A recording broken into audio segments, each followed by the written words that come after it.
అన్నదాత అన్నదాత మీ అన్నదాత చెమటోడ్చి ఆహారాన్నందించే రైతన్నా అనునిత్యం నీ కండదండగా నిలిచే నేస్తం ఎవరన్నా అన్నదాత అన్నదాత మీ అన్నదాత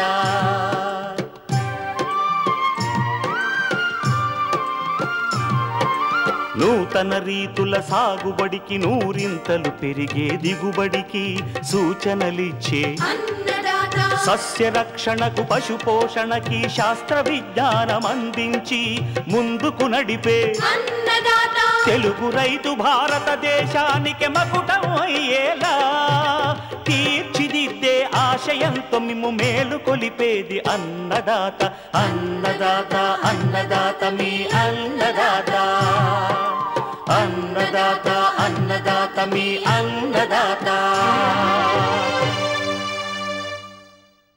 అన్నదాత ప్రేక్షకులకు నమస్కారం. ఈనాటి ముఖ్యాంశాలు: సార్వా వరిలో ఎలుకల నిర్మూలనకు సమగ్ర చర్యలు, కుసుమ సాగులో మెలకువలు,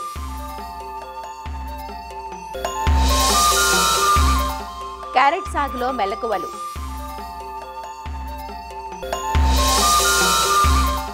ఇంకా జై కిసాన్ వ్యవసాయ సమాచారం.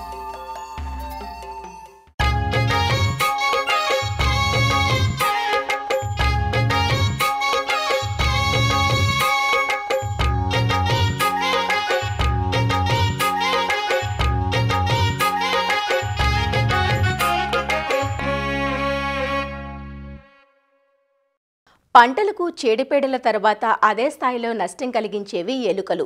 నారు పోసింది మొదలు కోత వరకు ప్రతి దశలోనూ రైతు కంటి మీద కునుకు లేకుండా చేస్తుంటాయి. నిజానికి ఎలుకలు తినేదానికన్నా నష్టపరిచేదే అధికం. చేలో 1-2 ఎలుకలు కనిపించాయంటే అనతి కాలంలోనే తమ సంతతిని పెంచుకుని ఒక దండుల పొలంపై దాడికి దిగుతుంటాయి. నిల్వ గోదాముల్లోని ధాన్యానికి నష్టం చేస్తుంటాయి. ఎలుకల నిర్మూలన ఏ ఒక్క రైతుతోనో సాధ్యం కాదు. ఆ గ్రామ రైతులందరూ కలిసికట్టుగా ఎలుకలను మట్టుబెట్టినప్పుడే నివారణ సాధ్యం. ఎలుకల నివారణకు సమగ్ర పద్ధతులు ఆచరించాలంటూ తెలియజేస్తున్నారు ఆచార్య ఎన్జీ రంగా వ్యవసాయ విశ్వవిద్యాలయం, శ్రీకాకుళం జిల్లా నైరా వ్యవసాయ కళాశాల విస్తరణ విభాగం అధ్యాపకులు డాక్టర్ డి చిన్నమనాయుడు. మన ఉత్తర కోస్తా జిల్లాలో కానీ రాష్ట్రంలో చూసుకుంటే ఎలుకల ద్వారా కూడా పంట నష్టం అనేది జరుగుతున్నట్టు మనం క్షేత్రస్థాయిలో గమనించాం. ఒకటి, పంట పొలాల్లో ఎలుకల సమస్య పెరగడం వల్ల ఒకటి, అదేవిధంగా స్టోరేజ్ గొడవల్లో కూడా ఈ ఎలుకల సమస్య ఇటీవల కాలంలో కొంచెం పెరుగుతున్నట్టే మనకు గమనిస్తున్నాం. ప్రధానంగా ఈ ఖరీఫ్లో వేసినటువంటి వరి పంట ఎక్కడైతే కాలువలకు దగ్గరగా కానీ లేదంటే చెరువు గట్టులకు దగ్గరగా ఉన్నటువంటి ప్రాంతాల్లో ఈ ఎలుకల సమస్య మరీ ఎక్కువగా ఉన్నట్టు కూడా గమనిస్తున్నాము. దీనివల్ల పంట సుమారుగా 15-20% వరకు కూడా నష్టం జరుగుతున్నట్టు కూడా రైతులు చెప్పడం జరుగుతుంది. అదేవిధంగా వరి పంట కనుక చూస్తే ఎక్కడైతే బాగా పిలకపెట్టి చిరుపొట్ట దశకు చేరుకునే దశలోనే ఈ ఎలుకల ఉధృతి ఎక్కువగా ఉంటుంది. ఇలాంటి సమయంలో చూస్తే నీటి మీద ఈ కాండం పిలకలు మన తాలూకా వరి తాలూకా కాండం ముక్కలు కనిపించడం కానీ, అదేవిధంగా కాండం ముక్కలు కనుక మనం చూస్తే 45 డిగ్రీల కోణంలో కటింగ్ చేసినట్టు తింటుంటాయి.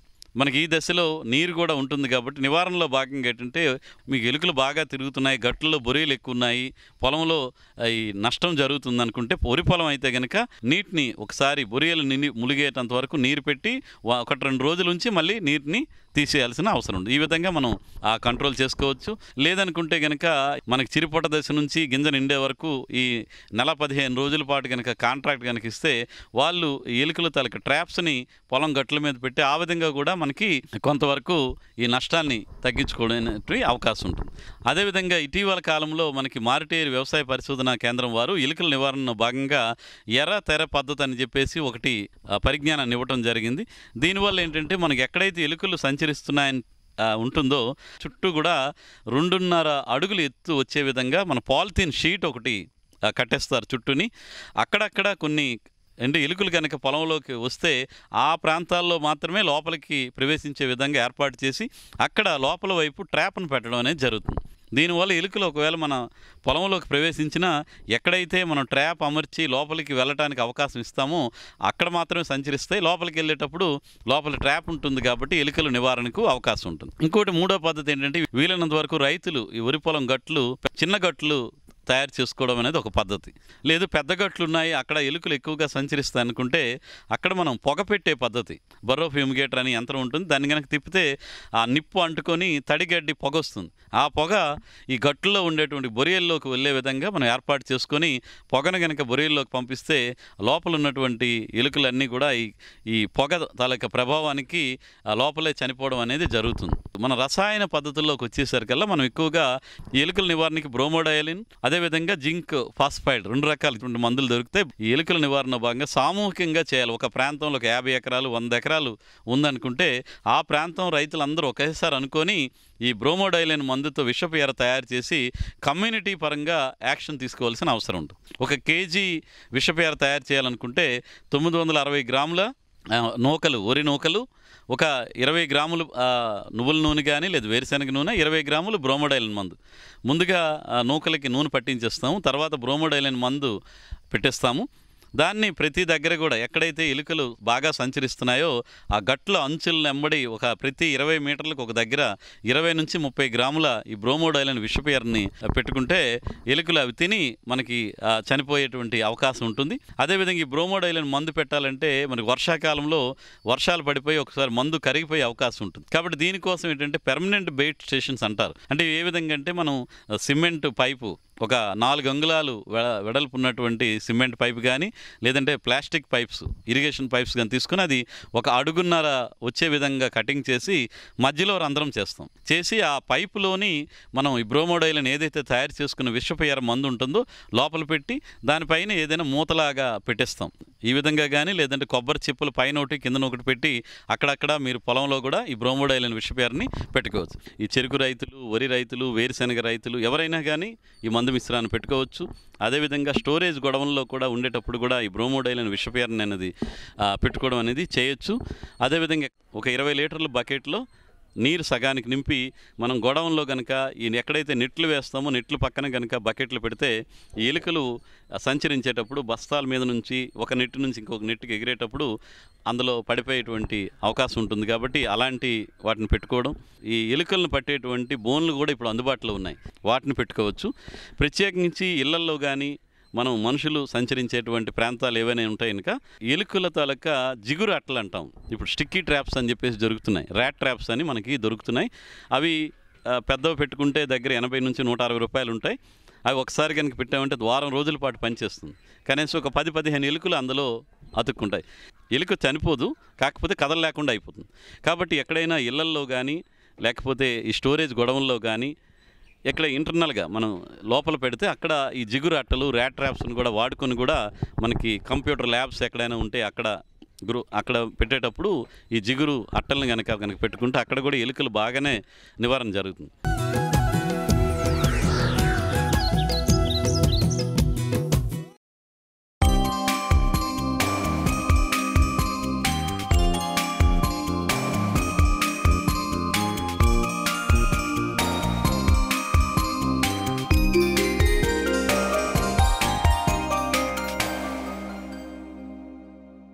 రబీలో మాత్రమే సాగుకు అనుకూలమైన నూనె గింజల పంట కుసుమ. కొద్దిపాటి నీటి వస్తు ఉన్న నల్లరేగడి భూముల్లో సాగుకు అనుకూలంగా ఉంటుంది. ముఖ్యంగా అడవి జంతువుల బెడద ఉన్న ప్రాంతాలలో ఈ పంటను భేషుగ్గా సాగు చేసుకోవచ్చు. కుసుమ పూరేకుల నుంచి రంగులను, గింజల నుంచి నూనెను తీస్తారు. కుసుమ నూనెలో కొలెస్ట్రాల్ను తగ్గించే అసంతృప్త కొవ్వు పదార్థాలు ఎక్కువగా ఉంటాయి. కుసుమ సాగు తెలుగు రాష్ట్రాల్లో తక్కువే. ఉమ్మడి రంగారెడ్డి, మెదక్, మహబూబ్ నగర్, కొంతవరకు నెల్లూరు జిల్లాల్లో ఈ పంట సాగు కనిపిస్తుంది. సెప్టెంబర్ 2వ పక్షం నుంచి నవంబర్ 1వ పక్షం వరకు విత్తుకోవడానికి అవకాశం ఉన్న కుసుమ సాగులో రకాల ఎంపిక మొదలు అధిక దిగుబడులకు ఎలాంటి యాజమాన్యం చేపట్టాలో వివరాలు అందిస్తున్నారు ప్రొఫెసర్ జయశంకర్, తెలంగాణ రాష్ట్ర వ్యవసాయ విశ్వవిద్యాలయం నాగర్ కర్నూల్ వ్యవసాయ కళాశాల ఆచార్యులు డాక్టర్ ప్రభాకర్ రెడ్డి. ఈ కుసుమ పంట అనేది చాలా ముఖ్యమైన నూనె గింజ పంట. మనకు ముఖ్యంగా ఎక్కడైతే నల్లరేగడి నేలలు ఉన్న ప్రాంతాల్లో కుసుమ పంట సాగవుతుంది. నల్లరేగడి నేలలతో పాటు ఎక్కడైతే నీరు నిలబడని నేలలు, దాంతోపాటు బలం కలిగిన ఎర్ర నేలలు అయినా కానీ నీటి సదుపాయం కలిగిన ఎర్ర నేలల్లో కూడా మనము ఈ కుసుమ పంటను సాగు చేసుకోవచ్చు. ఎక్కడైతే ఈ యొక్క అడవి పందుల బెడద కానీ, కోతులు కానీ ఇలాంటి బెడద ఎక్కువగా ఉన్న ప్రాంతాల్లో, ఏజెన్సీ ప్రాంతాల్లో, గుట్టలున్న ప్రాంతాల్లో ఈ పంటకు ముళ్ళు ఎక్కువగా ఉండటం వల్ల అయితే వాటి నుంచి కూడా తప్పించుకొని మంచి దిగుబడి సాధించుకునే అవకాశం ఉంటుంది. అక్టోబర్ మొదటి వారం నుంచి నవంబర్ రెండవ వారం వరకు కూడా ఈ పంటను సాగు చేసుకోవచ్చు. సో ఆ తర్వాత కనుక ఈ పంటను సాగు చేసుకుంటే దిగుబడి తగ్గిపోయే అవకాశం ఉంటుంది. ఈ వరుసల మధ్యలో 45 సెంటీమీటర్లు, మొక్కల మధ్యలో 20 సెంటీమీటర్ల దూరం పెట్టుకొని మనం గొర్రుతో కానీ నాగటి సాలల్లో కానీ విత్తుకున్నట్లయితే ఆప్టిమం ప్లాంట్ పాపులేషన్ వచ్చే అవకాశం ఉంటుంది.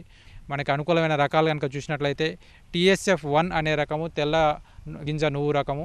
ఈ రకము ఎకరానికి 6 నుంచి 7 క్వింటాల వరకు దిగుబడి వస్తుంది. మనకి 125 రోజుల వరకు కూడా పంటకాలం కలిగి ఉంటుంది. ఈ రకం ఎండు తెగులను తట్టుకుంటుంది. దీంతోపాటు ముఖ్యంగా మనం చూసినట్లయితే మంజీరా అనే రకం కూడా మనకి 115 నుంచి 120 రోజుల పంటకాలం కలిగిన రకం. ఈ రకం 5 క్వింటాల వరకు కూడా దిగుబడి వచ్చే అవకాశం ఉంటుంది. నారీ 6 అనే రకం కూడా మన ప్రాంతానికి అనుకూలం. ఈ రకాలు అనేది మనకి ఎకరానికి 4 కేజీల వరకు విత్తనం అవసరం అవుతుంది. 1 కేజీ విత్తనానికి 1 గ్రామ్ కార్బనిజంతో విత్తన శుద్ధి చేసుకోవాల్సిన అవసరం ఉంటుంది. ఈ జీవన ఎరువులతో కూడా విత్తన శుద్ధి చేసుకున్నట్లయితే మనకు నత్రజని స్థిరీకరణ జరిగి కొంతవరకు మనము రసాయన ఎరువుల రూపంలో వేసే మోతాదును తగ్గించుకునే అవకాశం ఉంటుంది. అజోస్పైరిలం అనే జీవన ఎరువుని 1 కేజీ విత్తనానికి 25 గ్రాముల వరకు విత్తన శుద్ధి చేసుకున్నట్లయితే కూడా ఈ నత్రజని స్థిరీకరణను చేసుకునే అవకాశం ఉంటుంది. దీంతోపాటు మనకు ముఖ్యంగా ఈ రసాయన ఎరువుల యాజమాన్యం కనుక చూసినట్లయితే మనం విత్తుకునేటప్పుడు మనము నేల యొక్క భూసార పరీక్ష, భూసారాన్ని ఆధారంగా 1 బస్తా నుంచి 1 బస్తాన్నర వరకు కూడా ఈ సింగిల్ సూపర్ ఫాస్ఫేట్ను వేసుకోవాల్సిన అవసరం ఉంటుంది. ముఖ్యంగా రైతులు గుర్తుపెట్టుకోవాల్సింది ఏంటంటే కాంప్లెక్స్ ఎరువుల కంటే కూడా ఈ సూటి ఎరువైన సింగిల్ సూపర్ ఫాస్ఫేట్ను వేసుకుంటే దాంట్లో ఉండే కాల్షియం, గంధకం మొక్కకు ఉపయోగపడి ఈ యొక్క నూనె గింజల పంటల్లో నూనె యొక్క శాతం పెరగడానికి ఉపయోగపడుతుంది. 20 నుంచి 25 కిలోల వరకు యూరియాను కూడా విత్తుకునేటప్పుడు వేసుకోవాల్సిన అవసరం ఉంటుంది. తర్వాత మనం విత్తిన 30 నుంచి 35 రోజుల సమయంలో ఆ తడి ఇచ్చిన సమయంలో మనం మరొక 20 కేజీల యూరియాను పైపాటుగా వేసుకుంటే సరిపోతుంది. ఈ పేనుబంక ఎక్కువగా వచ్చే అవకాశం ఉంటుంది. దీని గురించి కానీ డైమిథోయేట్ 2 ml per లీటర్ తోటి మనం పిచికారీ చేసుకున్నట్లయితే ఈ పేనుబంక నివారించుకునే అవకాశం ఉంటుంది. దాంతోపాటు ఎండు తెగులు కూడా వచ్చే అవకాశం ఉంటుంది. ఈ ఎండు తెగులు నివారణకి మనకు మ్యాంకోజెబ్ అనే తెగులు మందును మనం 2.5 గ్రాముల లీటర్ నీటి కలిపి పిచికారీ చేసుకోవచ్చు. నీటి తడులు ముఖ్యంగా 30 రోజుల దశలో, పెరుగుదల దశలో, దాంతోపాటు 65 రోజుల దశలో, పూత దశలో, ఈ 2 చాలా సున్నిత దశలు. ఈ దశలో తప్పనిసరిగా మనము నీటి సదుపాయాన్ని అందించవలసిన అవసరం ఉంటుంది. ఈ కోత కనుక చూసినట్లయితే ముళ్ళు ఎక్కువగా ఉంటాయి కాబట్టి ఇది మనం వరి కోత యంత్రాలతో మనం కోసుకునే అవకాశం ఉంది కాబట్టి రైతులు నిరభ్యంతరంగా ఈ కోతకు సంబంధించిన లేబర్ని కూడా మనం తగ్గించుకొని ఈ వరి కోత యంత్రం ద్వారా మనం కోసుకునే అవకాశం ఉంటుంది. 1 ఎకరా వరి పండించడానికి పట్టే నీటితోటి 4 ఎకరాల వరకు కూడా కుసుమ పంటను పండించుకోవచ్చు. కాబట్టి ఎక్కడైతే నీటి సదుపాయం తక్కువగా ఉండి బోరు కింద వరి వేసే రైతులు వరి వేయకుండా ఈ కుసుమ పంటను వేసుకున్నట్లయితే మనకు తక్కువ పంట కాలంలో మన అధిక దిగుబడులు సాధించుకునే అవకాశం ఉంటుంది.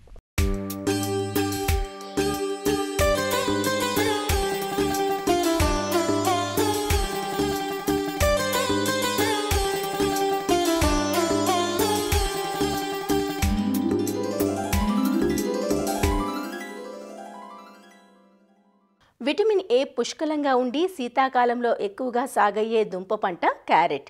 కూరగాను, సలాడ్గాను క్యారెట్ వినియోగం ఎక్కువగా ఉంటుంది. సంవత్సరం పొడవునా మార్కెట్లో డిమాండ్ ఉన్న కేవలం చలికాలంలో పండించే పంట నుంచి మాత్రమే అధిక దిగుబడులు పొందే వీలుంది. ఆగస్టు నుంచి డిసెంబర్, జనవరి వరకు పలు దఫాలుగా విత్తుకునే అవకాశం ఉన్న క్యారెట్ నుంచి అధిక దిగుబడులు పొందాలంటే విత్తు నుంచి తీత వరకు మెలకువలు పాటించాలి. ఆ వివరాలు ఇప్పుడు చూద్దాం. క్యారెట్ సాగుకు చల్లని వాతావరణం అనుకూలం. నాణ్యమైన దుంపల దిగుబడికి 18 నుంచి 24 డిగ్రీల ఉష్ణోగ్రత ఉన్నప్పుడు దుంపల దిగుబడి బాగుంటుంది. ఉష్ణోగ్రత పెరిగే కొద్దీ దుంప పెరుగుదలతో పాటు రంగు కూడా సరిగా ఉండదు. పంటను దఫదఫాలుగా విత్తటం ద్వారా మార్కెట్ డిమాండ్కు అనుగుణంగా దిగుబడిని పొందే అవకాశం ఉంటుంది. క్యారెట్ సాగుకు ఎంచుకున్న పొలాన్ని 1-2 సార్లు బాగా దున్నుకోవాలి. తర్వాత 10 నుంచి 15 టన్నుల పశువుల ఎరువు వేసి కలియదున్నాలి. దీనితో పాటు ఎకరానికి 16 కిలోల భాస్వరాన్ని ఇచ్చే సూపర్ ఫాస్ఫేట్ ఎరువును మొదటి దుక్కిలో వేసుకోవాలి. క్యారెట్ సాగుకు నాన్-10, చాన్-10 అనే రకాలున్నాయి. అలానే ఈ మధ్యకాలంలో పూసా యమదగ్ని, పూసా కేసర్ వంటి హైబ్రిడ్ రకాలు అందుబాటులోకొచ్చి మేలైన దిగుబడులను అందిస్తున్నాయి. ఎకరా క్యారెట్ సాగుకు 2 కిలోల విత్తనం సరిపోతుంది. విత్తే ముందు బోదెకు మధ్య 60 నుంచి 65 సెంటీమీటర్లు, అలానే బోదెకు 2 వైపులా సాలుకు మధ్య 30 సెంటీమీటర్లు ఉండే విధంగా చూసుకుని విత్తనాన్ని నాటుకోవాలి. కలుపు నివారణకు విత్తనం నాటిన 48 గంటల్లోపు నేలలో సరిపడా తేమ ఉన్న సమయంలో ఎకరానికి 1.25 లీటర్ల పెండిమిథాలిన్ మందును నేల తడిచేలా పిచికారీ చెయ్యాలి.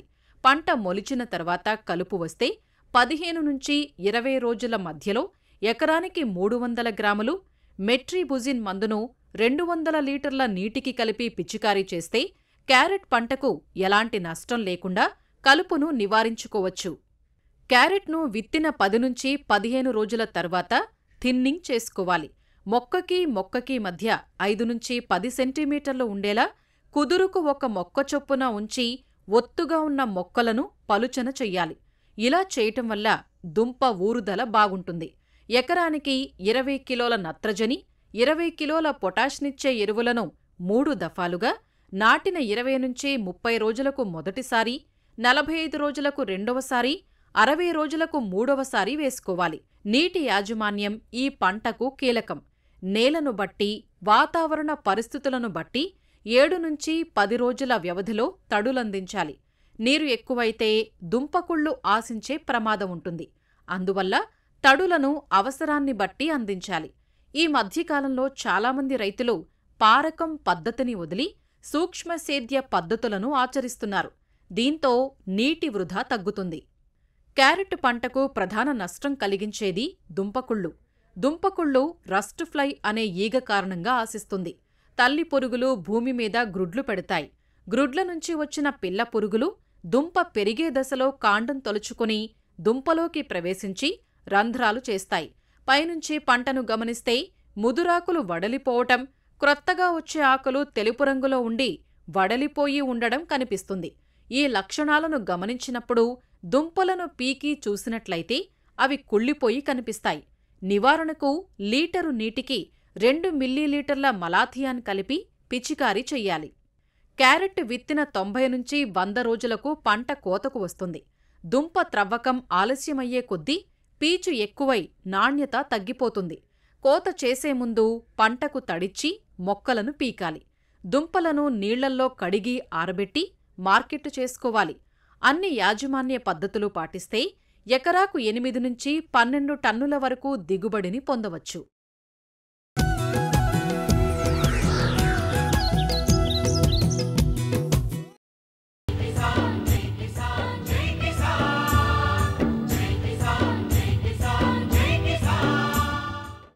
వ్యవసాయ సమాచారం ఇప్పుడు జై కిసాన్లో చూద్దాం.